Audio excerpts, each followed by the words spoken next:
What's up, everybody? Meta just announced that they are laying off 11,000 employees, which, let's be clear, is a really horrible thing for the employees. It's really hard. People are going through a lot of tough times. I don't want to make light of that, but what I want to put on is my investor hat and think about why the stock is surging. It's up 4% after the company announced this news. In case you're new to the channel, I share my portfolio very transparently right here on the channel. All my moves, everything, shared all right here. I want you to know what companies I own. If I own the companies I talk about, this is not advice. I'm just sharing my journey here and hopefully providing information to people out there. Portfolio values at $104,000. It's been a tough year. We're down $28,000 since February 15th. And this matters to me, what I'm talking about today, because Meta is my largest position.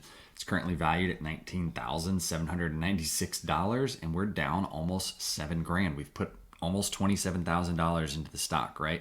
And so you can see pre-market stocks up 4.5%. That's crazy. Why is that happening when apparently things are terrible and they're laying off 13% of the staff? They provided lukewarm guidance in late October for the upcoming quarter, and investors got spooked and the shares tanked 20% plus. I actually bought more before earnings, and so my portfolio just got crushed.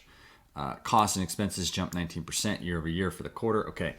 I actually just wrote an article to my newsletter subscribers. This is completely free, and there's a link down below if you want to see this and all my other email updates. Everything is free. But here are my thoughts on this. And at the end, I share some analyst estimates and then a 5-year model, and I tell you what I think the buy prices are based on a low, a medium, and a high scenario. So stay tuned and stick around for that. All right, so this is a quote from the letter that Mark Zuckerberg sent to shareholders this morning. In this new environment, we need to become more capital efficient. We've shifted more of our resources into a smaller number of high priority areas. They talked about this on their last earnings call: AI discovery engine, ads and business platforms, and long-term vision for the metaverse. So that's their 3 focus areas over the long term. Cut costs across the business, including scaling back budgets, reducing perks, and shrinking our real estate footprint. We're restructuring teams to increase efficiency, but those measures alone won't bring the expenses in line with revenue growth. So he's made the hard decision to let people go. Talk about some other things, some ways they're saving money. Layoffs are a last resort. And this will add up to a meaningful cultural shift in how we operate. For example, as we shrink our real estate footprint, we're transitioning to desk sharing for people who already spend most of their time out of the office. And they'll roll out more cost-cutting changes like this in coming months. Okay, focusing on costs. Extending the hiring freeze through Q1. That's a lot of money saving right there.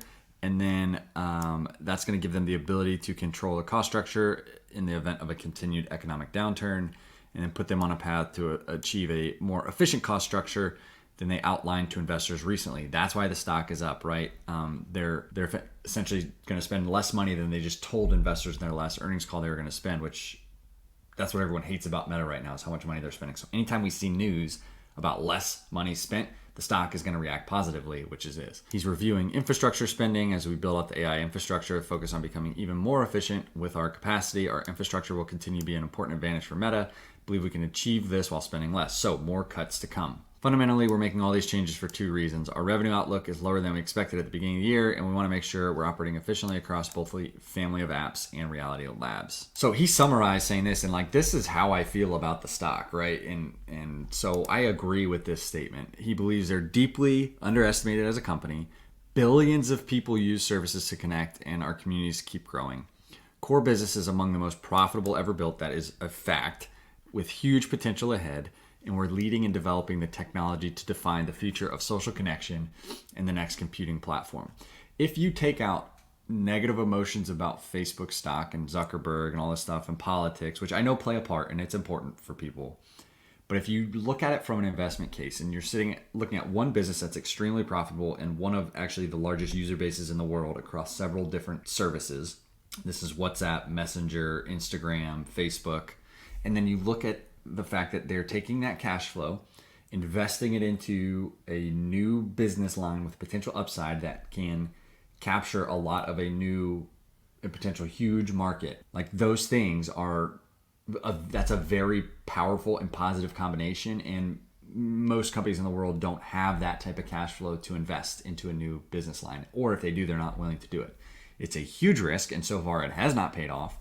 But this entire time, Mark's been talking about how it's a 10-year plus vision. The thing is, now we're in this economic downturn, which just makes things harder. But if you think about it, a company in Facebook's position, they have such a strong position. They're laying people off, but they're like in no risk of bankruptcy or anything, and they have more resources than almost any company that's going to attack the metaverse, right? And so if they can do this, if they can stay focused and continue to pull it off, they have a chance to really take a lead, right? And if the metaverse completely fails and never works out, they immediately cut all of those costs, close Reality Labs, and go back to operating the family of apps businesses, which, again, like you pointed out, is one of the most profitable businesses in the world.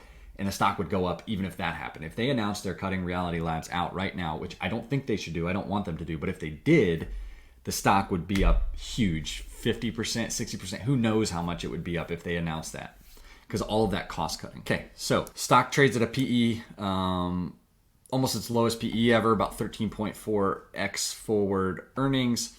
They're investing so heavily in Reality Labs and infrastructure for AI recommendation engine that price to free cash flow is probably a better metric.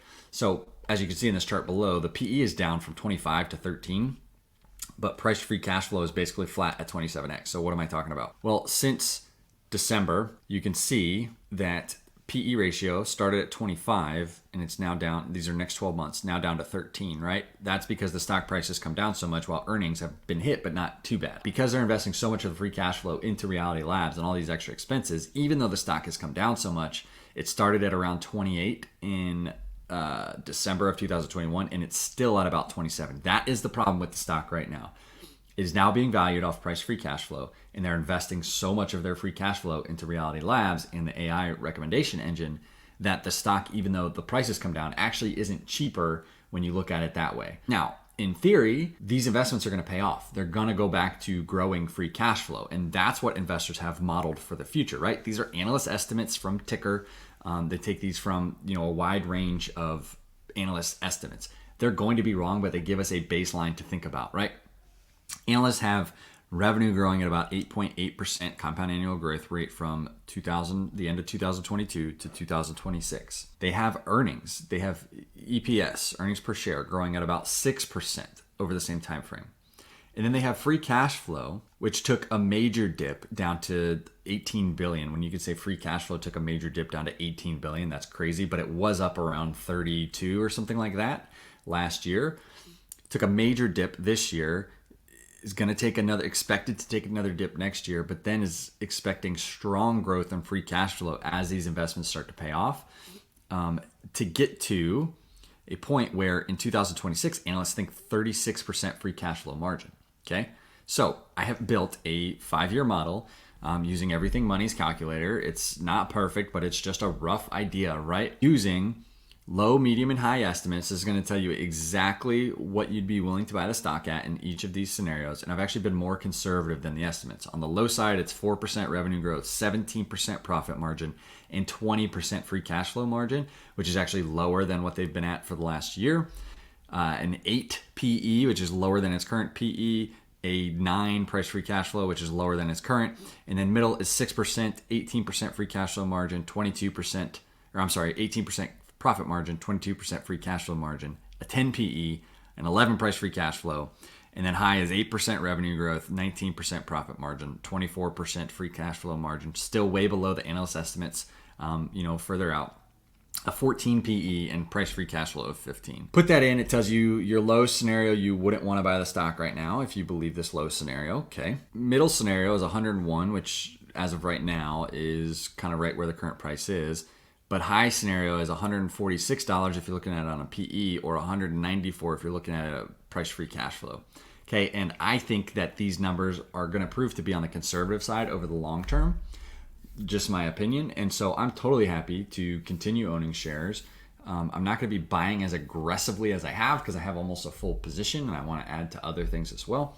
But I'm certainly not selling my shares here, right? And so that's my updated thoughts on Meta. Let me know what you think in the comments. If you have any other stocks you want me to review, I love doing subscriber reviews on the channel. And if this is valuable to you, like the video, it helps other people find it, and then subscribe to the channel. It really helps me out. I appreciate you. Thanks for watching.